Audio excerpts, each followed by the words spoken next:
কম সময়ে সুস্বাদু নিরামিষ সয়াবিনের তরকারি আজ আপনাদের সাথে শেয়ার করছি। প্রথমেই আদা, লঙ্কা, সাদা তিল, সাদা বাদাম, এগুলি মিক্সারে দিয়ে ভালো করে পেস্ট করে নিতে হবে।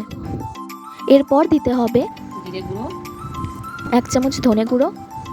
এবার সব কিছু ভালো করে পেস্ট করে নিতে হবে। ফোড়নে দিয়ে দিতে হবে গোটা গরম মশলা, তার মধ্যে আমি নিয়েছি দারচিনি, এলাচ, লবঙ্গ, গোলমরিচ, জিরে, তেজপাতা, শুকনো লঙ্কা। কড়াইতে দিয়ে দিতে হবে সামান্য সর্ষের তেল, আপনারা আপনাদের পরিমাণ মতন দিতে পারেন। এরপর দিয়ে দিতে হবে টমেটো কুচি। সব কিছু এবার তেলে ভালো করে ভেজে নিতে হবে। তারপর দিয়ে দিতে হবে বেটে রাখা মশলাটা। এরপর হলুদ গুঁড়ো, শুকনো লঙ্কা গুঁড়ো, কাশ্মীরি লঙ্কা, সয়াবিনে লবণ দিয়েছি বলে আর এখানে অল্প করে লবণ।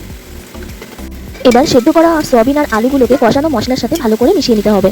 তো বন্ধুরা, আপনারা বাড়িতে এটা ট্রাই করবেন। খুব সুন্দর নিরামিষের দিন এটা একটি অসাধারণ রেসিপি, যা এক থালা ভাত নিমেষের মধ্যে শেষ করে দেবে।